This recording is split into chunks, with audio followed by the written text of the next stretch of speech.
और अब खबरें विस्तार से। हम खबर से बुलेटिन की शुरुआत करेंगे। उत्तराखंड के पूर्व मुख्यमंत्री हरीश रावत ने प्रदेश की मलिन बस्तियों में रहने वाले लोगों को मालिकाना हक देने की मांग उठाई है। उन्होंने कहा कि कांग्रेस सरकार के समय इस दिशा में कई निर्णय लिए गए थे, लेकिन वर्तमान सरकार ने उन पर आगे कार्रवाई नहीं की। इसी मांग को लेकर उन्होंने गांधी पार्क में 1 घंटे का मौन उपवास रखा और सरकार से ठोस पहल करने की अपील की है। हरीश रावत ने कहा कि देहरादून, उधम सिंह नगर, नैनीताल और हरिद्वार समेत कई क्षेत्रों में बड़ी संख्या में लोग वर्षों से मलिन बस्तियों में निवास कर रहे हैं और उन्हें मालिकाना हक मिलना चाहिए। उन्होंने आरोप लगाया कि सरकार इन बस्तियों को उजाड़ने का प्रयास कर रही है, जो गलत है और गैर कानूनी है। मैं रखूंगा 1 घंटे का मौन व्रत, बाकी लोग जो है धरने पर हैं। ये इंडिया गठबंधन के साथियों और कुछ जो हमारे संघर्ष के संगठन हैं, उन्होंने इस राज्य के अंदर कुछ ऐसी समस्याएं उठ करके खड़ी हुई हैं, जिन समस्याओं के कारण लाखों लोगों के सामने अपने छत बचाने का, अपने परिवार को बचाने का, अपनी जिंदगी भर की कमाई और श्रम को बचाने का प्रश्न पैदा हो गया है और उसका समाधान केवल राज्य के हाथ में है, सरकार के हाथ में है। समय समय पर कुछ सरकारों ने, जिनमें हमारी सरकार भी है, कुछ निर्णय लिए थे, लेकिन अब वो निर्णय आगे नहीं बढ़ रहे हैं।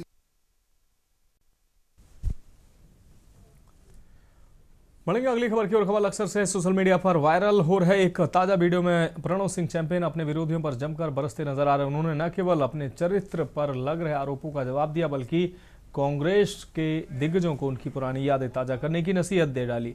अपनी लग्जरी कार और खास अंदाज के लिए जाने जाने वाले कुंवर प्रणव सिंह चैंपियन ने हाल ही में एक वीडियो जारी कर सियासी गलियारों में हलचल मचा दी। वीडियो में चैंपियन सीधे तौर पर कांग्रेस के प्रदेश अध्यक्ष और अन्य नेताओं को निशाने पर ले रहे हैं। चैंपियन का गुस्सा यही नहीं थमा। उन्होंने साल 2002 के दौर को याद दिलाते हुए हरक सिंह रावत और प्रीतम सिंह जैसे नेताओं पर तीखे बाण छोड़े।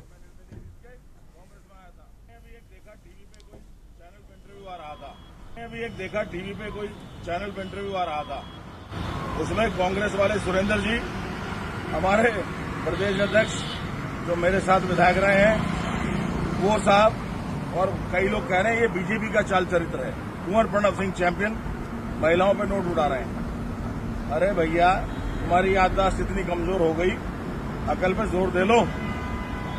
हाँ भाई, याद करो गोदियाल भाई, जब तुम भी पहली बार के विधायक थे और हम बंबई गए थे कांग्रेस का चुनाव प्रचार करने, मैं निर्दलीय जीत के कांग्रेस में आया था। अभी एक देखा टीवी पे कोई चैनल।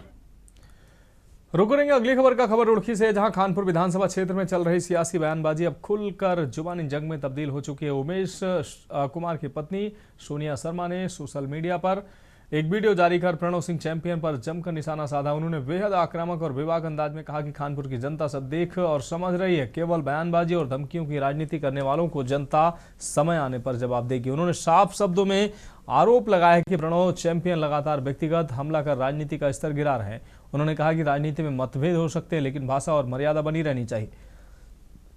वीडियो में सोनिया शर्मा खानपुर के विकास कार्यों का उल्लेख करते हुए उन्होंने कहा कि उनके पति उमेश शर्मा जमीन पर काम करने में विश्वास रखते हैं।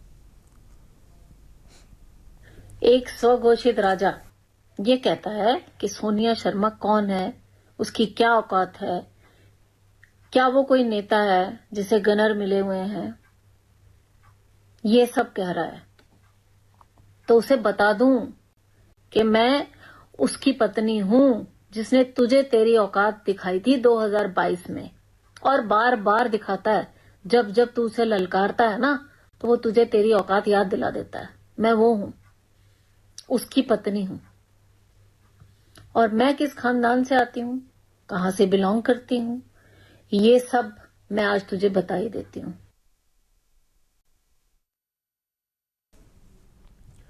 गदरपुर में भाजपा प्रदेश अध्यक्ष महेंद्र भट्ट अचानक विधायक अरविंद पांडे के आवास पहुंचे, जहां कार्यकर्ताओं की भीड़ ने जोरदार स्वागत किया है। मुलाकात में प्रदेश अध्यक्ष ने 2027 के विधानसभा चुनाव के लिए संगठन को मजबूत करने और कार्यकर्ताओं को एकजुट रहने की नसीहत दी। राजनीतिक गलियारों में इस मुलाकात को लेकर चर्चा है और क्या ये संगठन मजबूती के लिए लंबे समय से चल रही नाराजगी को दूर करने की कोशिश कर रहा है। सूत्रों का कहना है कि अरविंद पांडे कई बार सरकार के कामकाज और स्थानीय मुद्दों पर असहजता जता चुके हैं, जिससे इस मुलाकात के पीछे सियासी मायने निकाले जा रहे हैं। माननीय महेंद्र भट्ट जी जो हैं पार्टी के प्रदेश अध्यक्ष जी हैं, राज्यसभा सांसद हैं, पहली बार आए हैं, क्षेत्र में आए हैं और बड़ा हम लोगों के लिए सौभाग्य है। और जो केंद्र की प्रदेश की जितनी नीतियां हैं वो अभी कार्यकर्ताओं के बीच में उन्होंने रखा और कार्यकर्ताओं का वो मन भी टटोल रहे हैं और कार्यकर्ताओं के सुख दुख में वो जो खड़े हो रहे हैं, ये भारतीय जनता पार्टी की पुरानी परंपरा है। मान लीजिए कोई सरकारी अधिकारी है, उसकी गलत नीति की वजह से किसी का जीवन समाप्त हो जाए तो उसकी आवाज़ उठाना, क्या ये नाराजगी का विषय है? क्या ये संवेदनशीलता नहीं हो सकती? क्या हमारे अंदर इतनी गंभीरता नहीं होनी चाहिए, संवेदनशीलता नहीं होनी चाहिए कि किसी अधिकारी की लापरवाही से किसी का जीवन खत्म हो जाए, किसी का परिवार चौपट हो जाए? तो इसको बीजेपी के अंदर नाराजगी से क्यों लिया जाता है? माननीय अध्यक्ष जी आए हैं, नाराजगी जैसी कोई बात नहीं है। और माननीय जो विधायक जी हमारे अरविंद पांडे जी हैं, वो सरकार अपनी हो या दूसरे की हो, सत्यता की बात करते हैं और गरीबों के लिए न्याय लिए लड़ते हैं। कोई सत्यता की बात कहनी पड़ जाए तो कहनी तो पड़ेगी परिवार के अंदर, और परिवार से नाराज नहीं रहते, वो पार्टी से नाराज बिल्कुल भी नहीं रहते।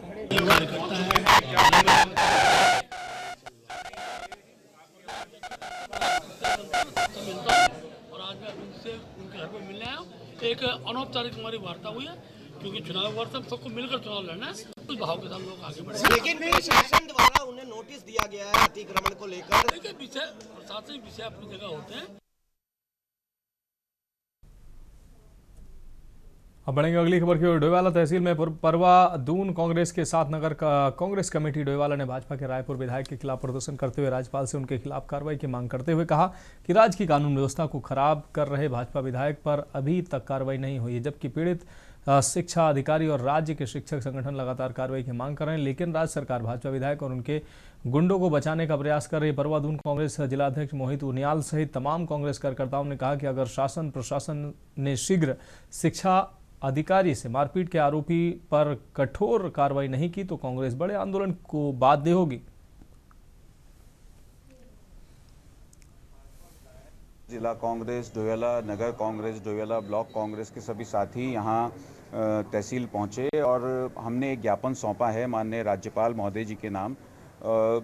हमारी एक मांग है कि हम सब ने देखा कुछ दिन पूर्व जो एक घटना हुई, मुख्य शिक्षा निदेशक जो प्राइमरी शिक्षा निदेशक हैं उन पर आक्रमण किया गया। रायपुर के विधायक उमेश शर्मा काऊ अपने गुंडों के साथ वहां पहुंचे और एक अधिकारी को पीटा, उन पर कुर्सियां उछाली गई, उनको चोटें आई और उसके बाद अभी तक कोई बड़ी कार्रवाई इस पर नहीं की गई है। हमारा ये कहना है कि एक विधायक पर जो एक लोकतांत्रिक प्रक्रिया से चुनकर आता है, मगर जब वो ऐसे काम करता है तो उस पर एक्शन होना। अब बढ़ेंगे अगली खबर की ओर। खबर देहरादून से है, जहां कांग्रेस ने बीजेपी पर हमला बोला है। आपको बता दें कि दिल्ली में आयोजित एआई समिट के दौरान गलगोटिया विश्वविद्यालय द्वारा प्रदर्शित डॉग रोबोट के प्रदर्शनी बवाल के बाद कांग्रेस यूथ कांग्रेस के प्रदर्शन पर पुलिस ने उदय भानु चिब को गिरफ्तार किया है। अब उत्तराखंड में कांग्रेस महानगर अध्यक्ष मोहित मेहता ने चेतावनी दी है कि उदय भानु चिब को हिरासत में लिया गया है, उन्हें शीघ्र रिहाई न होने पर व्यापक आंदोलन किया जाएगा।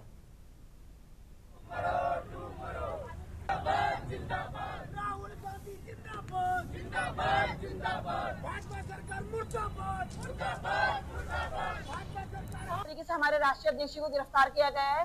आईवाईसी के कुछ साथियों ने एआई समिट में अपना विरोध प्रदर्शन किया था, तो उसके चलते हमारे राष्ट्रीय अध्यक्ष को उठा लिया गया है।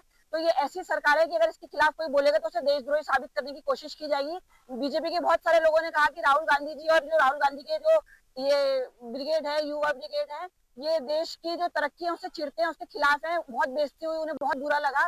तो जब एआई समिट में आपने चाइना का जो डॉग है उसे अपनी आविष्कार बता के पेश करा, तो उससे क्या हमारी देश की बेइज्जती नहीं, उससे क्या हमारी छवि, देश की छवि खराब नहीं? और एप्स्टीन फाइल में जो इनके सरगना है मोदी जी, उनका नाम इतने घिनौने कृत्य में सामने आ रहे हैं, तब क्या देश की बेइज्जती नहीं हो रही है? अगली खबर देहरादून से, जहां बीते दिनों नई दिल्ली में आयोजित एआई शिखर सम्मेलन के दौरान युवा कांग्रेस के कार्यकर्ताओं द्वारा किए गए शर्टलेस विरोध प्रदर्शन पर भाजपा प्रदेश महिला मोर्चा ने कड़ी निंदा की है। अध्यक्षा रुचि भट्ट ने कहा कि सम्मेलन ने अंतर्राष्ट्रीय स्तर पर भारत की अलग पहचान बनाई और कई बड़े देशों ने उसमें भाग लिया। उनका आरोप है कि कांग्रेस का यह प्रदर्शन केवल भाजपा विरोधी नहीं बल्कि देश विरोधी रवैया दर्शाता है। इसके विरोध में भाजपा महिला मोर्चा की सभी कार्यकर्ता प्रदेश भर में प्रदर्शन करने जा रहे हैं। और इस दौरान अभी हम लोग प्रदर्शन कर रहे हैं कांग्रेस के खिलाफ, क्योंकि एक जो हम कहते हैं अंतर्राष्ट्रीय स्तर पे हमारी पहचान हुई है। एआई समिट जो दिल्ली में हुआ था, जिसमें लगभग 125 देशों ने भाग लिया है और काफी बड़ा एक प्लेटफॉर्म भारत को मिला है। उसका जो विरोध किया गया, युवा मोर्चा जो उनका कांग्रेस का युवा मोर्चा था, उन लोगों ने विरोध किया। तो उन्होंने अपना ये दिखाया है कि हम ये नहीं कहते कि वो भारतीय जनता पार्टी के विरोध में या किसी पार्टी के विरोध में, उन्होंने सीधा सीधा भारत की प्रभुता पे और भारत के लिए भारत का विरोध किया है। भीमताल से भाजपा विधायक राम सिंह केड़ा एक बार फिर चर्चा में हैं। Orthopaedic surgeon doctor Jagdeep Singh Patpatia ने स्वास्थ्य विभाग के निदेशक को पत्र लिखकर आरोप लगाया कि पहाड़ी क्षेत्र में आयोजित स्वास्थ्य शिविर के दौरान विधायक ने उनके साथ अभद्र व्यवहार किया है। पत्र में यह भी दावा किया गया है कि विधायक ने फोन पर मुख्य चिकित्सा अधिकारी से आपत्तिजनक भाषा में बात की और धमकाया। डॉक्टर पटपटिया का पत्र सोशल मीडिया पर वायरल हो गया है, जिससे मामला राजनीतिक तूल पकड़ गया है। कांग्रेसी नेता एवं पूर्व राज्य मंत्री हरीश पनेरू ने प्रेस कॉन्फ्रेंस में विधायक पर तीखा जुबानी हमला बोला है और निष्पक्ष जांच व कार्रवाई की मांग की है।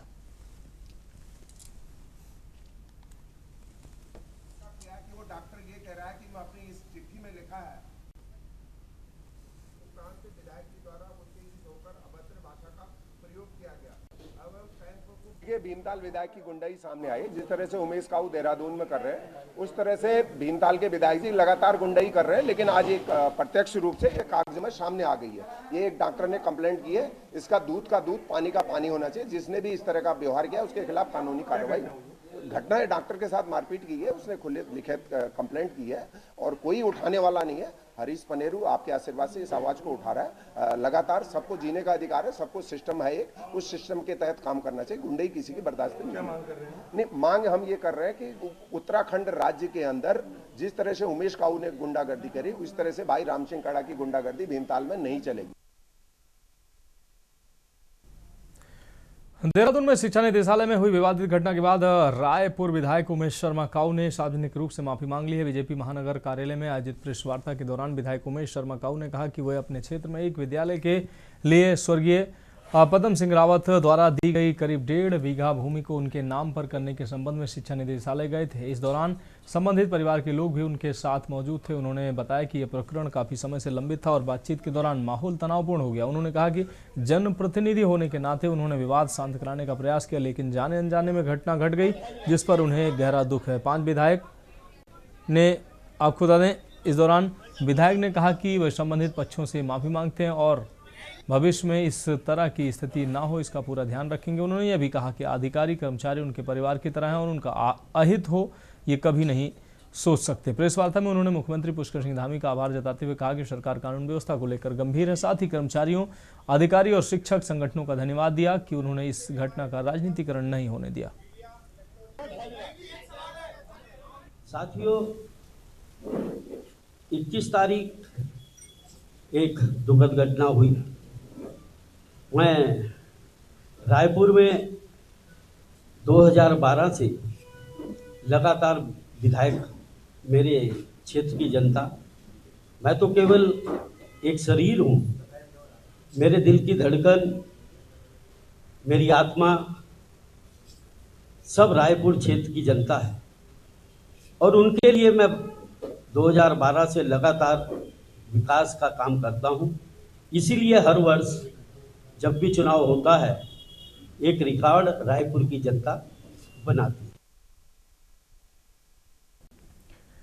देहरादून में प्रारंभिक शिक्षा निदेशालय निदेशक कार्यालय में सरकारी काम में बाधा डालने, मारपीट और तोड़फोड़ के विरोध में नैनीताल के प्रारंभिक शिक्षा विभाग के कर्मचारी बीते 3 दिनों से कार्य बहिष्कार पर हैं। कर्मचारियों का कहना है कि जब तक सरकार उनके और उनके परिवार, उनके अधिकारियों की सुरक्षा सुनिश्चित नहीं करते हुए काम पर वापस नहीं लौटेंगे। मामला तब उठा जब विधायक उमेश शर्मा काऊ और उनके समर्थकों ने निदेशक अजय कुमार नोडियाल के साथ कथित मारपीट और कार्यालय में तोड़फोड़ की, जिससे सरकारी कार्य प्रभावित हुआ। प्रांतीय कार्यकारिणी के आह्वान पर कर्मचारियों ने इस घटना के विरोध में 3 दिन से कार्य बहिष्कार जारी रखा है।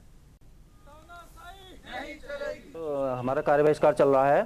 ये हमारे निदेशक महोदय के साथ जो हाथापाई और मारपीट हुई, उसके क्रम में ये प्रांतीय कार्यकारिणी के आह्वान पर लगातार तीसरे दिन हमारा धरना जारी है। और जब तक हमारी मांगें, हमें सुरक्षा, हमारे अधिकारियों को सुरक्षा, हमारे सारे कार्मिकों को सुरक्षा का सरकार वादा नहीं करती है, तब तक ये कार्य बहिष्कार जारी रहेगा। और वर्तमान में कार्य बहिष्कार जो हमारा जारी है, इसकी वजह से जो आम जनमानस यहाँ पर कार्यालय में विभिन्न कार्यों से आते हैं, उनके भी कार्य जो है यहाँ पर प्रभावित हो रहे हैं। हमारी मांग ये है, दिनांक 21 फरवरी 2026 को हमारे शिक्षा विभाग के प्रारंभिक शिक्षा निदेशक महोदय के साथ जो मारपीट और जो घटनाक्रम वहाँ पर घटित हुआ है, उसके विरोध में हमारे प्रांतीय कार्यकारिणी के आह्वान पर हमारी मंडलीय कार्यकारिणी एवं जनपदीय कार्यकारिणी द्वारा हमको दिए गए निर्देशों के क्रम में हम लगातार आज तीसरे दिन अपने कार्यालय में कार्य बहिष्कार कर रहे हैं। खबरों में एक ब्रेक का वक्त है, जल्द हाजिर होंगे। ब्रेक के बाद उत्तराखंड की खबरों में एक बार फिर से आपका स्वागत है। खबर ऋषिकेश से है, जहां 2026 की 4 धाम यात्रा 19 अप्रैल से शुरू होने जा रही है, जिसके लिए प्रशासन ने ट्रांजिट कैंप में तैयारियां शुरू कर दी। यात्रियों के स्वास्थ्य की सुरक्षा के लिए ट्रांजिट कैंप में स्क्रीनिंग और ओपीडी की सुविधा उपलब्ध कराई जाएगी। तीर्थयात्री यात्रा शुरू करने से पहले स्वास्थ्य जाँच और स्क्रीनिंग से गुजरेंगे, इसके बाद उन्हें यात्रा पर रवाना किया जाएगा। श्रद्धालुओं के लिए कोई परेशानी न हो, अगर किसी की तबीयत खराब होती है तो पूर्व की भांति, पिछले साल की भांति यहाँ पर ओपीडी सेंटर हमारा खोला गया है। और उसके अलावा स्क्रीनिंग भी यात्रियों की, श्रद्धालुओं की जाती है कि जिसको कोई गंभीर या किसी प्रकार की कोई दिक्कत परेशानी है तो उनको पहले यहाँ पे चेकअप किया जाए। बागेश्वर दौरे के दूसरे दिन कुमाऊं आयुक्त दीपक रावत ने घिरौली पंपिंग योजना, मंडल सेरा के कुंती गदेरा और जिला अस्पताल बागेश्वर का निरीक्षण किया। उन्होंने स्थानीय व्यवस्थाओं का जायजा लिया और जिला अस्पताल में तीमारदारों से बातचीत की और उनकी समस्याएं सुनी।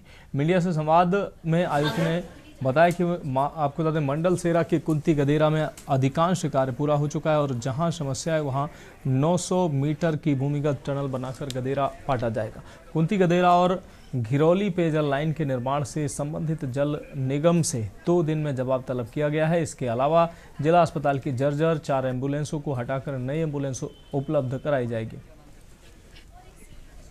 कुंती नाले से पहले भी मैंने जो कांडा पंपिंग योजना है उसका निरीक्षण किया था। उसमें जो फिल्ट्रेशन वेल बना है और उसके बाद जो पंप का काम हुआ है, तो उसमें मैंने जो डिपार्टमेंट है जल निगम, उनको ये डायरेक्शंस दिए हैं कि ये साफ साफ एकदम क्लियरली बताएं। इनका कहना है कि अधिकांश काम पूरा हो चुका है, गाँव को भी कनेक्शंस दिए जा चुके हैं और ये टेस्टिंग फेज़ में है। और टेस्टिंग फेज़ का यही मतलब होता है कि अब पूरा पानी चलाएं तभी उसकी टेस्टिंग होगी। तो उसका अभी संतोषजनक जवाब आपने मुझे नहीं दिया है, तो उनका भी 2 दिन का मैंने उनसे कहा है कि आप समय और ले लीजिए, लेकिन उसके बाद क्लियरली एंड टू एंड जहाँ तक के पानी को जाना है उसको चला के देखें और उसमें अगर कोई डिफेक्ट्स हैं उस प्रोजेक्ट में तो उसको ठीक करें।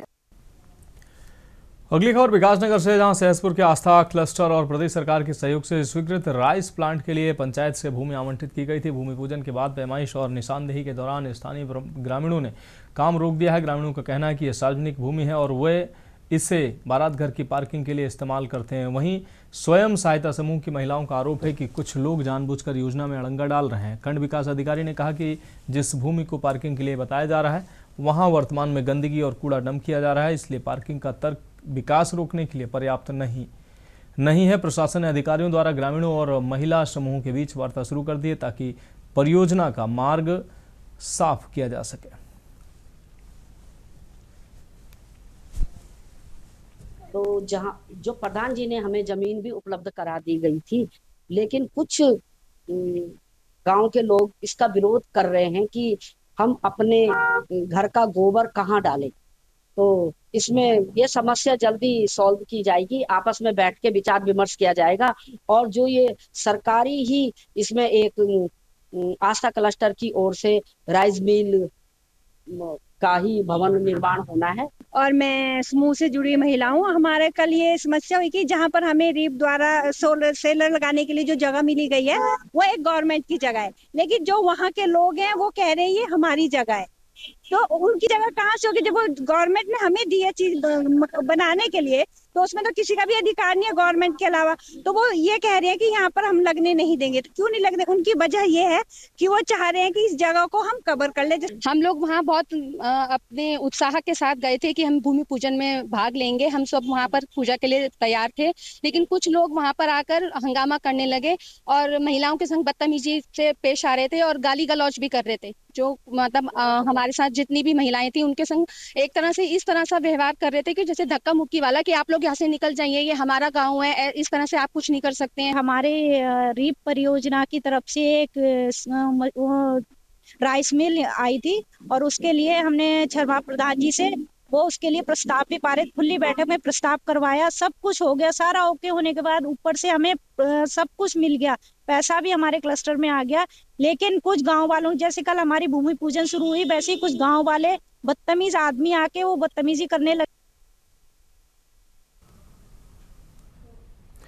बढ़ेंगे अगली खबर की ओर। खबर हरिद्वार से है, जहां हरिद्वार के रानीपुर कोतवाली क्षेत्र के राजकीय इंटर कॉलेज सलेमपुर में हिंदी बोर्ड परीक्षा के दौरान बड़ा परीक्षा घोटाला सामने आया है। परीक्षा कक्ष में 4 युवतियां और 3 युवक संदिग्ध पाए गए हैं, जो असली छात्रों के प्रवेश पत्र पर अपने फोटो चस्पाकर परीक्षा दे रहे थे। मामले की जानकारी मिलते ही कॉलेज प्रशासन ने पुलिस को सूचना दी है। रानीपुर पुलिस ने मौके पर पहुंचकर 7 आरोपियों को हिरासत में लिया और फर्जी प्रवेश पत्र बरामद किए। एक अन्य संदिग्ध परीक्षा केंद्र से फरार हो गया है, जिसकी तलाश जारी है। एसएसपी नवनीत सिंह भुल्लर ने बताया कि प्रधानाचार्य की तहरीर के आधार पर आरोपियों के खिलाफ सार्वजनिक परीक्षा अधिनियम सहित गंभीर धाराओं में मुकदमा दर्ज किया गया। पुलिस अब इस संगठित घोटाले के नेटवर्क की परतें खंगालने में जुटी है। ये सलेमपुर महदूद जो राजकीय इंटर कॉलेज है, इसके प्रधानाचार्य ने सूचना दी थी पुलिस को कि जो एग्ज़ाम चल रहे हैं बोर्ड में, इसमें प्रवेश पत्र किसी दूसरे अभ्यर्थी का है और इसमें कोई और इसमें एग्ज़ाम दे रहा। तो इस सूचना पर जब पुलिस टीम ने इसको चेक किया तो 8 इसमें हमें 4 युवतियाँ और 4 जो है युवक जो हैं इसमें फर्जी तरीके से एग्ज़ाम देते हुए पाए गए। इनके खिलाफ 318(2), 319(2) और 61(2) BNS और सार्वजनिक परीक्षा अधिनियम, इसके तहत इसमें इनके खिलाफ मुकदमा पंजीकृत किया गया है। और जो हमारा एक इसमें माइनर है और 7 लोग इसमें बालिग हैं, तो उनके खिलाफ जो भी विधिक कार्रवाई है हमारी वो प्रचलित है। तो फिलहाल उत्तराखंड की खबरों में अभी के लिए मेरे साथ इतना ही। मुझे दीजिए इजाजत और आगे आप देखिए के न्यूज़ इंडिया का विशेष कार्यक्रम मंथन हमारे प्रधान संपादक दुर्गेश चौहान जी के साथ।